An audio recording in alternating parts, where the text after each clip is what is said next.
In the process of switching to safer products in our home, I eventually came to the products in our medicine cabinet. You would think that all first aid type products are safe, but in fact, many have harmful ingredients. My guest on the podcast today is the co-founder of Sierra Sage Herbs.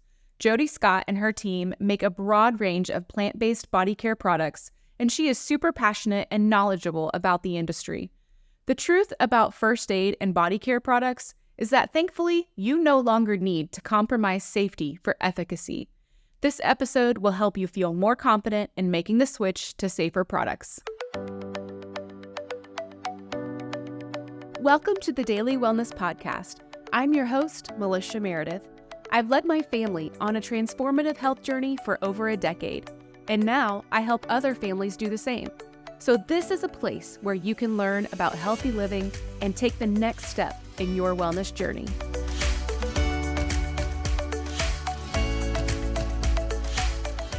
Jodi Scott, thanks for joining us on the Daily Wellness Podcast. It's wonderful to be here. Thank you for having me. Yeah, we're recording at a time before Christmas and the New Year, but I was kind of curious, and maybe our audience would like to hear. I know you're all up in that health and wellness world, and I would love to hear how you kind of approach the new year. Like, does it look different for you every year? Do you have certain things that you like to do in the new year? Are you a big goal-setting person? Like, what does that look like for you? That's really great that you asked that question. So my daughter's 12, and we often talk about, what does it mean to set a New Year's resolution, and why do we do that? And, my daughter this last year said, Mom, I see that we're not able to commit to our New Year's resolutions. And she's like, and it's not just us. She's like, by March, all of us have forgotten what our New Year's resolutions are. All the she's people. Like, right? And she's like, I really want to be intentional, and I want to get it done. And she's like, what do you think if we set a different resolution for each month? Oh. And that's our resolution for the month. Kind of like, which as she approached it as like the Advent calendar that, you do with the 24 days before Christmas. So that's what we did. And last year, we set monthly intentions. Some of them were, not going out to dinner, or, exercising more, meditation more, spending more time together. We had something for each month. And what was great, and she was right, is that in doing that, we integrated, I would say, at least 8 out of the 12 intentions that we set. So I think as a go forward, we're going to do the same thing next year until it doesn't, serve us as well. But I'm pretty impressed because we got 8 things across the finish line instead of none. Yeah, I love that so much. What a great insight from her. And you have something fresh every morning, or not every morning, every month. You have something fresh every month to look forward to and like be new and interesting. So I love that. And so I do something different every year. Excuse me. I do something different every year. I feel like, some years I'm very motivated, and ambitious with my goals. And some years I'm like, I don't really think I need to set goals this year, or whatnot. And sometimes I have like a word of the year, and sometimes nothing at all comes to me. But I already have something in mind for next year, and it's joy. Like, I really want to pursue more joy in my life and in my family.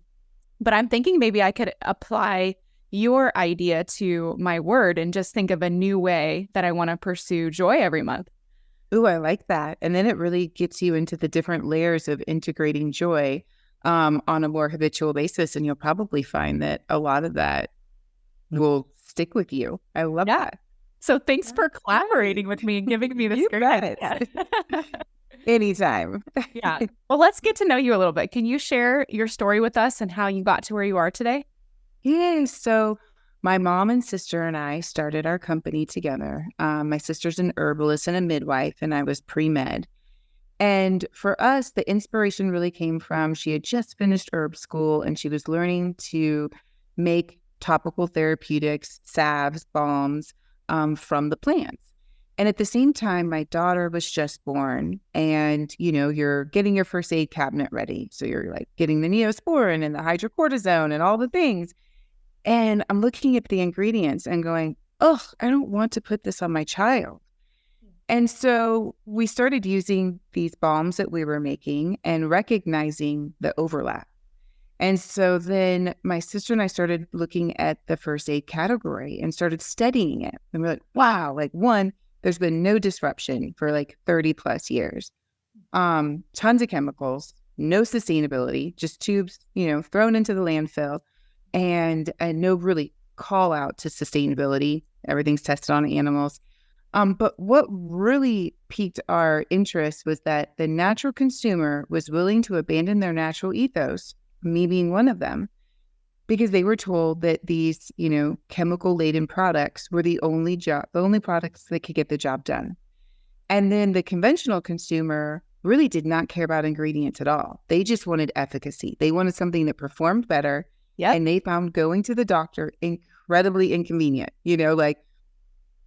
And what's interesting too is the products themselves, and I can understand this inconvenience, which is the consumer is looking for a solution for a chronic skin condition. The products in the space are not resolving that. And oh, by the way, they're also saying if you use longer than 5 days, discontinue use, or there could be like serious repercussions to your health.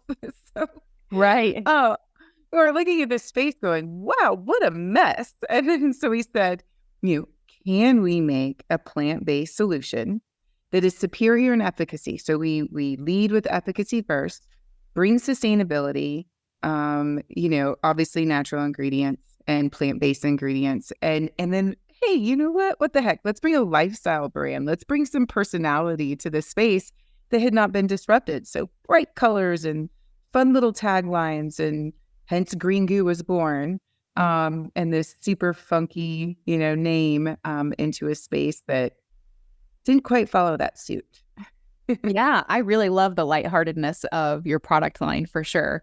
And I'd like to talk more about that. But you mentioned that you were pre-med, and then you kind of got into this whole natural health and wellness space. So how was that transition for you? Did that happen pretty naturally? Because if you're pre-med, you're probably thinking more like modern Western medicine, and now you're very involved in the natural health world. Hey, Daily Wellness listeners. Whether you are plant-obsessed or anxious to grow more of your own food, a greenhouse can help extend your plant collection and your growing season. I wanted to do both of those things, actually, and searched for a greenhouse that was both gorgeous and full of functional features. I found all that I needed and more in my greenhouse from Backyard Discovery. To see all 3 of their designs, visit the link in the show notes. I'll be sharing updates on social media as we get ours set up and filled over the next few months. Now back to the episode. Great question. So I think the underlining variables are the same, meaning that my sister and I, continue to sort of challenge what's put in front of us and say, can we serve better?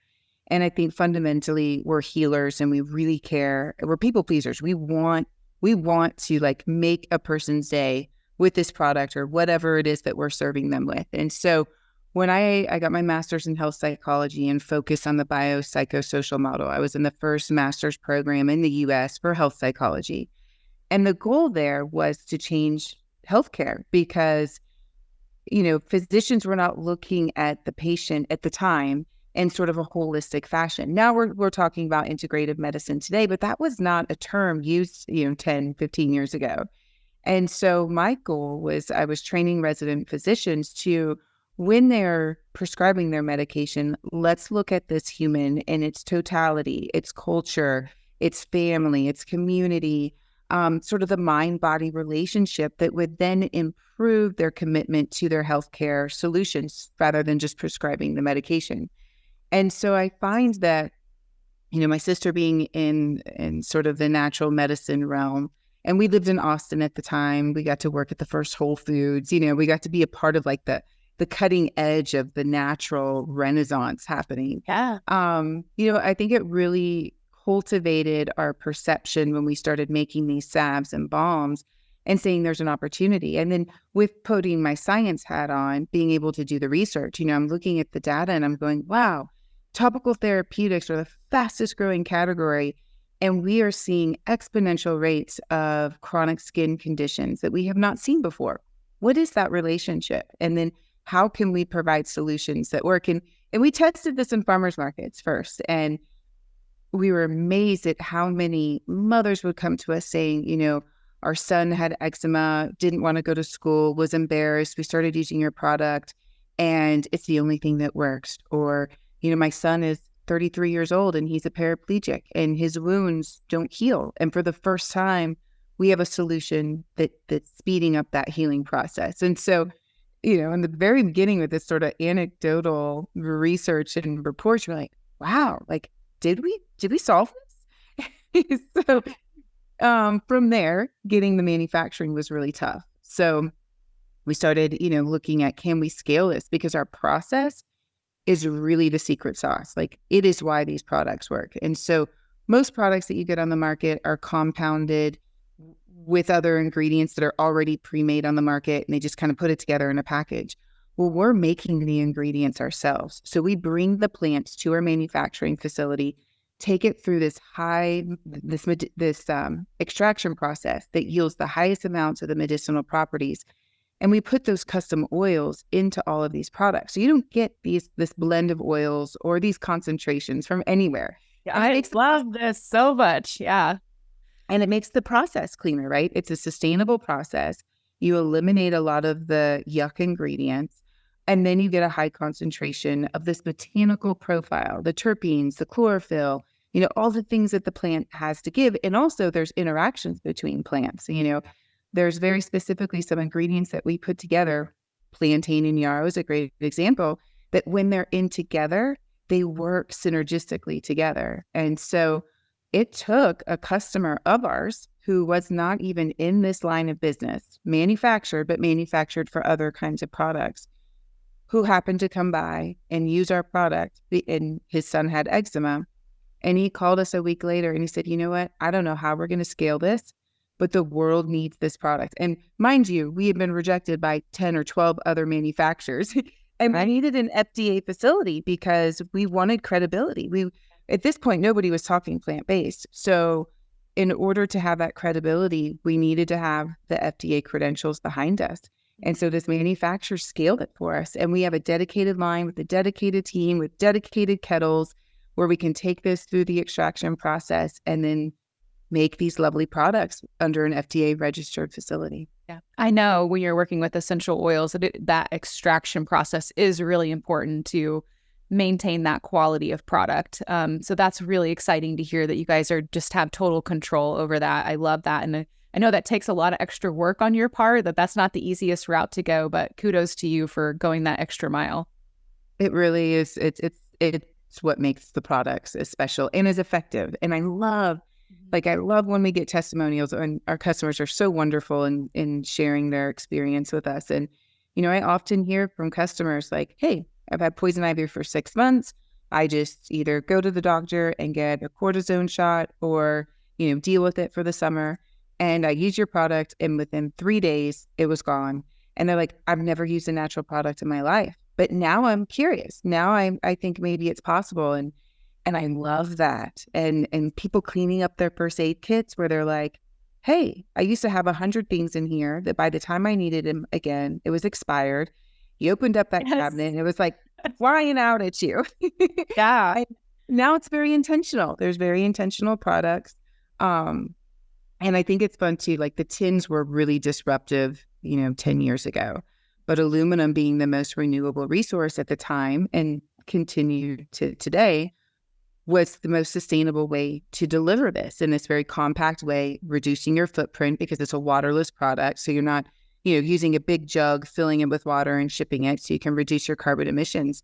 But fast forward to today, now it's not so unusual, right? Water's being, in aluminum containers. And we're seeing this transition out of plastics. And, obviously we can go on a whole tangent with plastics and phthalates and endocrine disruptors and why it's good, not just from a sustainability standpoint, but eliminating your personal care products from plastic.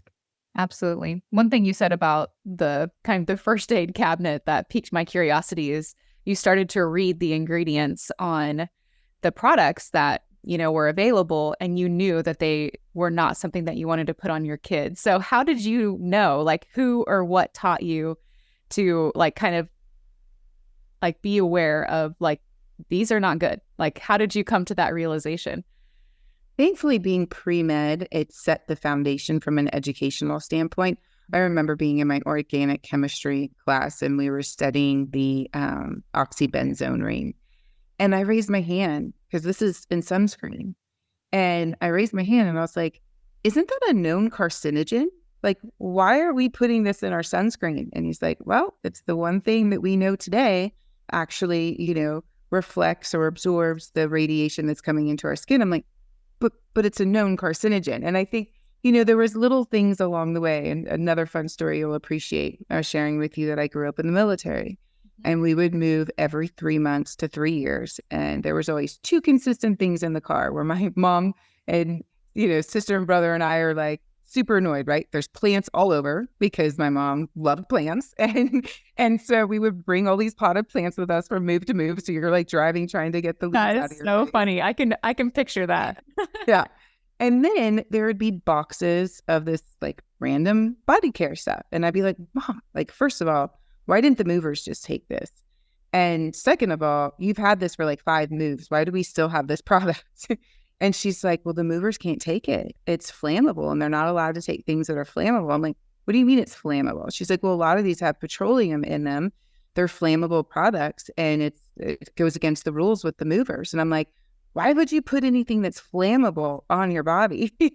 and prompted my sister and I's curiosity along with our education, both of us, with her being an herbalist and me pre-med. And so, and then just the research, right? Like I found that OTC products, to a certain point, they only have to put on the labels the active ingredients. So a lot of the inactives don't make the label. And there's a lot of chemicals that don't make labels anyways because they amount to such a small percentage of the formulas. And so what I love about Green Go too is just full transparency. We have the active ingredients, we have the inactive ingredients. You can pronounce them. We'll give you the Latin name and also sort of the common name. But even my sister being the herbalist would argue that, some of these inactive plants should be on the active ingredient label. But for now, we can only call out the herbs that the FDA recognizes as having active ingredients. But that book is growing. There's more and more money being invested into plant research. And one fun fact for you is that I was looking at kind of some plant history, and the most recent research suggests that we've only identified 18% of the plant species on this planet. So there's lots left to learn. Yeah, that's exciting. Yeah, that's wild to think about because, we do have quite a bit of useful stuff already. And just to think about how much more might be out there. Yeah, it's pretty exciting. Yeah. One thing that you also mentioned that I would love for you to share about more is the mind-body connection. So I know this kind of goes back to your studying of, medical psychology and things like that. Health psychology, was that it? Yes. Health psychology. Yeah. So can you kind of tell us, what do you mean by that? What do you mean by mind-body connection? I love that you're asking this question because I'm so passionate about where this may go. And I was listening to one of your previous podcasts with gut health and how you were talking about the relationship with your mind and psychology and gut. And I think we are only just beginning to learn this process. So, and what's great is there's more money going into the research. So just from a data standpoint, to share this with you, it was very, recent in the last 5 years, I think around 2016, when some of the first studies started to come out in the relationship of mindfulness and skin. And they started identifying that there was a relationship between stress and, inflamed skin. And so they were like, okay, we want to learn more about this. And then that being said, once they were able to identify that there was a relationship, they went on to say, okay, well, let's do some more research and see if we do practice mindfulness, can we in fact improve our skincare? And later I'll talk to you about kind of my acronym that I fall to just in terms of, the holistic skincare practice. But one of them is mindfulness. And so there's real data to support that practicing things like gratitude, meditation, very intentional, being present, avoid multitasking. There's a direct relationship between your skin healing process, reducing inflammation. And have you ever talked about telomeres? No, I haven't. Okay, so this is fun. So telomeres are like your end caps on your DNA. So, and you can measure your telomeres now to kind of look at your longevity. And there's things that we do every day that reduce the length of our telomeres that then tell us a lot more about what potential exposure we could have. You unravel your DNA, you have oxidation, you have, potential cancer and other diseases that can present themselves. So there's new research around what can we do to preserve the integrity of our telomeres. Well, in our epidermis, there is an enzyme that is incredibly active and prolific, like lots of it in our epidermis, that has proven to regenerate our telomeres. So I think the skin being our largest organ, we've known that, and we've known that it reveals a lot just by visibly looking at it. But what more can we be doing with that information to love on this skin that may have a direct relationship with the rest of our body? And what's been fun in the plant medicine world is studying that relationship between plants, and can it have an impact on improving the enzyme that then regenerates your telomeres. And calendula, for example, is one that we've found a lot about in terms of that relationship with your telomeres. It's in theory a plant stem cell. So it can increase blood flow, which then increases oxygen, which increases healing. It also is an antiseptic. It helps with free radicals, so it has that antioxidant component. And it's hydrating. And what we know, which is like the obvious, right? Like our skin loves hydration. But when you bring hydration to your skin, it prevents the oxidation and it keeps those skin cells happy. And that's just one plant of many that can contribute to your holistic skincare. That is really fascinating. I can tell I love all the research that you're bringing into this, because I think that just validates even more some things that we kind of know, even just in common sense, like to be true, and we have the research to back it up. And it's just like, yes. It's fascinating. And it's just tip of the iceberg. One area that we like to look at is transdermal absorption, because our skin is different in different places. And what can we do to improve that absorption in a good way? Our armpit, we know, is this really unique looking skin, right? Well, relative to the rest of your body, it absorbs at a much higher rate. So there's studies that show 60, 70% absorption rate. And you've got your lymphatic system there. Obviously, that I think has been proven in deodorants with chemicals and the relationship that it may have with cancer. Yeah. And that it's absorbing it so quickly. And so, my sister and I, being sort of the naturalist, going, okay, that's great. Let's have a natural deodorant. But hey, maybe this is also an opportunity to bring in more vitamins and more nutrients systemically. So in our deodorants, we put things like holy basil, ashwagandha, ginkgo biloba, vitamin C, echinacea, different things that are for like immunity or adaptogens. Because if our body is going to absorb it, let's give it more of what can be good for it from, again, a holistic perspective. Yeah, that's brilliant. Not just like preventing odor, but like, right. Let's feed our bodies. That's amazing. And arguably, and this, we'll see over time, is as you're giving your body more of what it likes, you do find that the pH of your armpit changes, and therefore the odor, changes. And here we've just, been fighting odor, and perhaps there's something else here.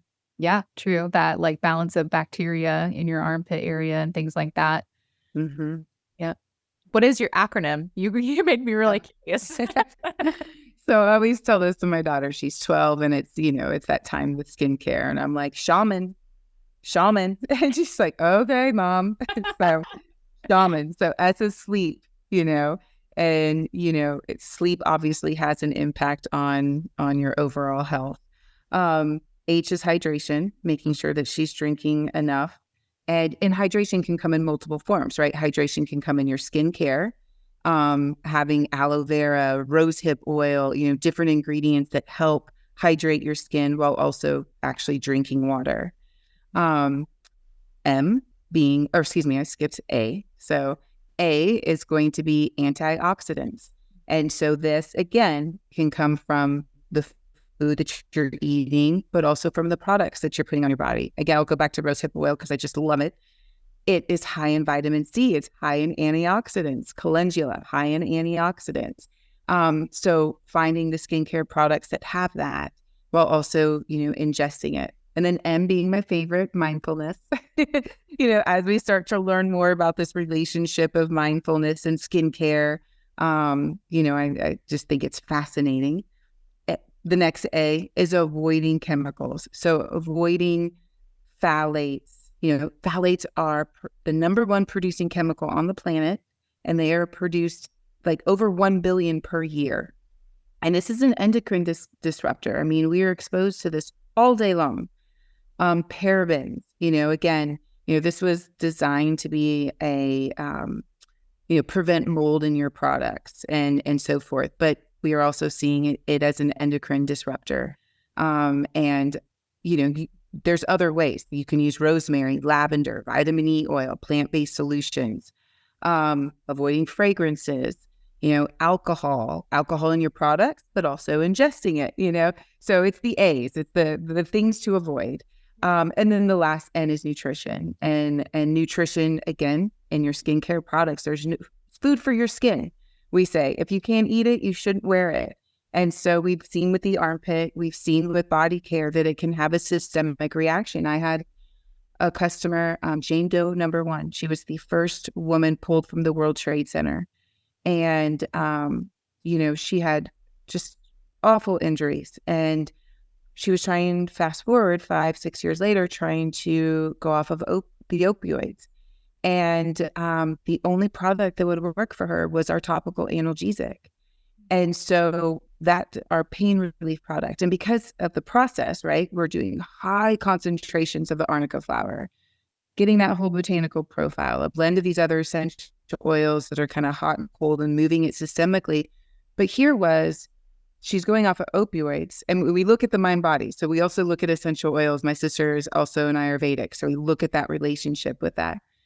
And she's like, this is the only product that is working to help me reduce every time I reduce my quantity of my opioids, and then in dealing with the physiological reaction that was happening.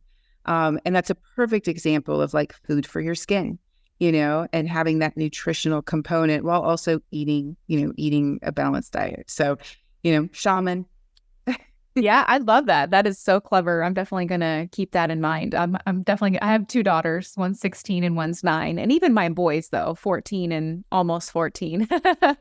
I think they'll love that. That's just like a great, easy way for them to remember. I think you covered like everything important that I would want to share with them. And my daughter, because I tend to get a little like neuropsych since it was, my background. I'm like, this is reticular information. She's like, please, Mom. And I'm like, what that means, Kira, is like if you can bring it down to like a simple focus, and it is sort of, a mindful focus, it will integrate throughout the day. So when you're at the grocery store and you're getting ready to run to volleyball practice and you're thinking, which snack should I have? It's top of mind. Maybe today I'm not going to have, the junk food, and I'm going to stick to something that's going to be a more nutritive resource. Yeah. Since you mentioned mindfulness, do you have a few ways that you practice that in your own life that you could share with us for some ideas? Absolutely. Goodness, I find, so this has been a really interesting journey for me. And what I found as an entrepreneur is that, and I think parents and anyone, right? You never put yourself first. You're always, it's the children, the family, the business, the job.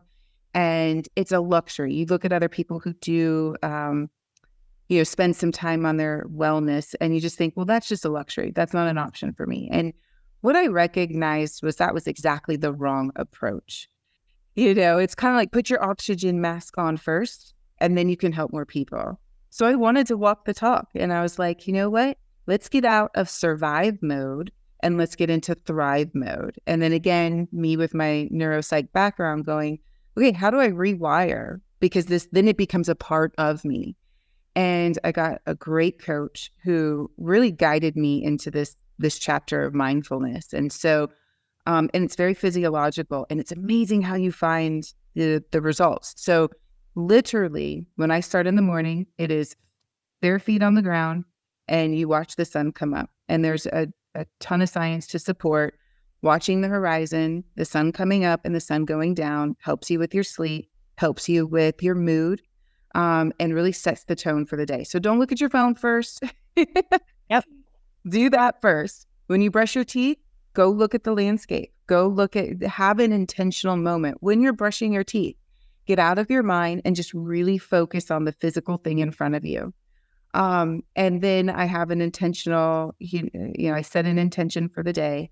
And then literally every 3 hours, I take 2 minutes and I do what's called a presence exercise. So it may be 2 minutes of breathing, and they call it, what's the word? Label breathing. So what you do is every time you breathe, if your mind drifts, label it and then come back to your breath. And every time your mind drifts, label it, come back to your breath. And that just gets you into a meditative state faster without your brain getting overloaded.